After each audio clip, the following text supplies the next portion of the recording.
Hey guys, welcome back to my YouTube channel, and on this episode we're going to be answering frequently asked questions. First question I'm going to be answering is, what kind of sewing machine do I use? I have a vintage treadle domestic sewing machine. So my lights are off and we no longer have power at the moment, but I'm determined to finish up this video, so I'm going to continue. I don't know if I pronounced that right. Treadle. It's a vintage treadle. Okay, so I have a singer and also a butterfly, but they're all domestic machines. Here in Nigeria, we love to call them black edge sewing machines. So they're very, very common. Like almost everybody and their neighbors and their sisters and their wives have one. But the main difference, I would say, because a lot of you are always shocked that this sewing machine can actually sew the bags that I sew and go through so many layers. It depends on the type of machine you actually have.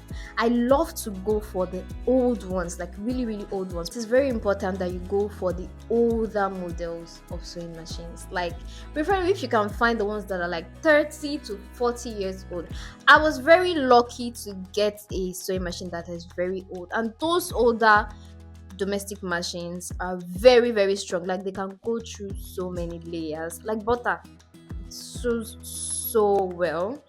If you get the newer models, like the ones they are pumping into Nigeria at this moment, they are so weak, and you have to get an engineer to help you to change some of the parts and adjust some things. And even then, there's no guarantee that your sewing machine is actually going to be able to go through layers. Do you understand? So if you're going to get one, I would advise going for an older, like a second-hand one. But then that second-hand has to be like, you have to be sure that it is a very, very old machine. For now, that's what I use. Next question I'm going to be answering is, what type of needle do I use to make my bags? It's a size 23. This is the pack. I hope you can see that. So it's it's upside. I'll just attach a picture probably. So it's violin needles DP size 23. So I actually use from size 21 to 23 depending on the size and the bulk of my project. I hope you understand that. So sometimes I use a size 18 because I also know how to make clothes, but I don't do that very often anymore. But sometimes I use my size 18 if I'm sewing a very, very lightweight material. It really does help. Question number 3.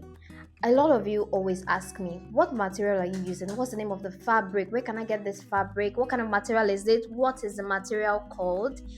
And it is vinyl, also known as faux leather. Although I guess not all vinyl are faux leather.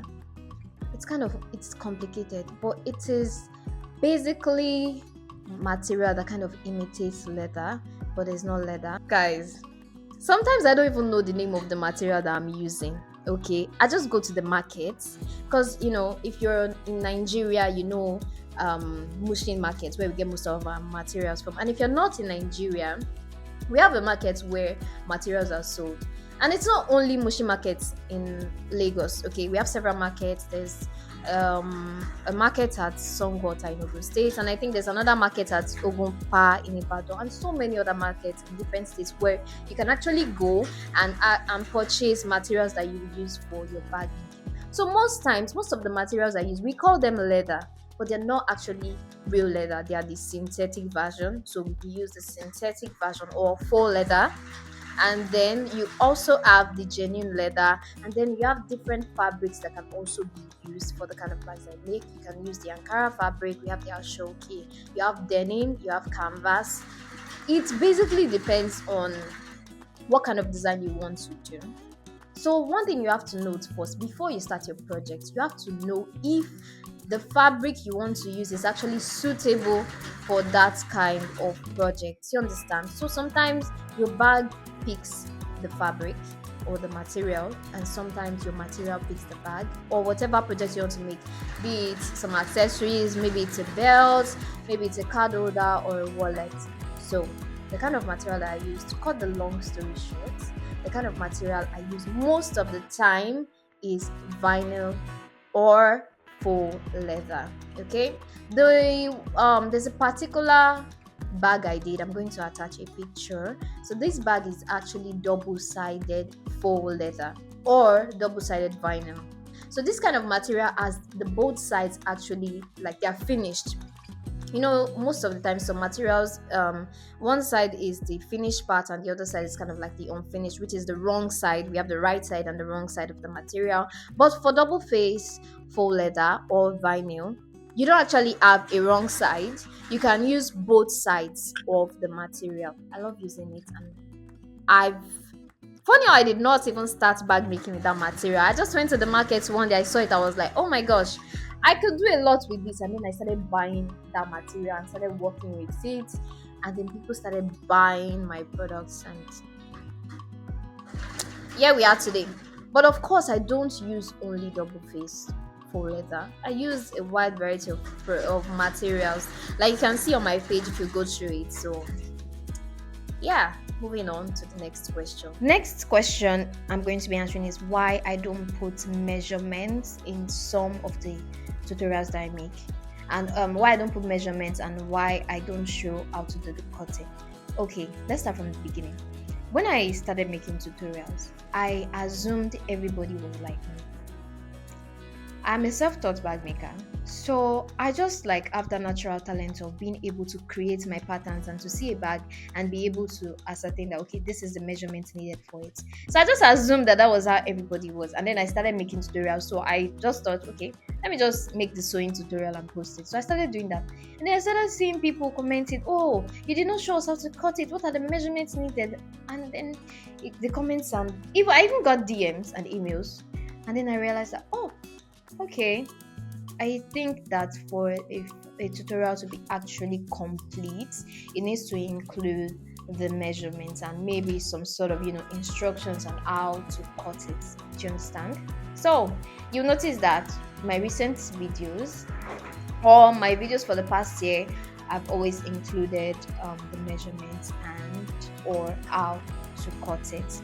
But there are still some videos that you will not find the measurements for the bag nor the cutting instructions, and those are videos that are for paid patterns. Okay, so there are some patterns out there. I also have some of my patterns out there that you actually have to pay for, and this pattern consists of hours and hours and hours of work. I think I've said this in another video.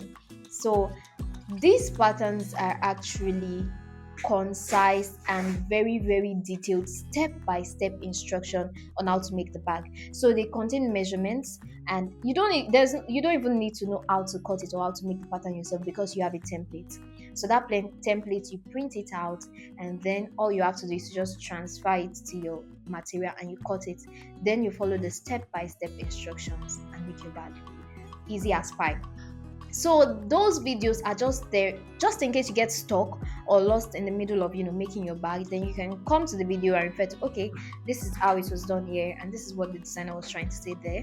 I hope we understand that. So if you come across any of my videos that do not have the cutting tutorial or some sort of template or instruction on how to cut it, like recent videos, then it is definitely a paid pattern, and what you have to do is to just go to the description box or maybe the comments. You will find the link to purchase the pattern. Once you purchase your pattern, you have the template to make your bag.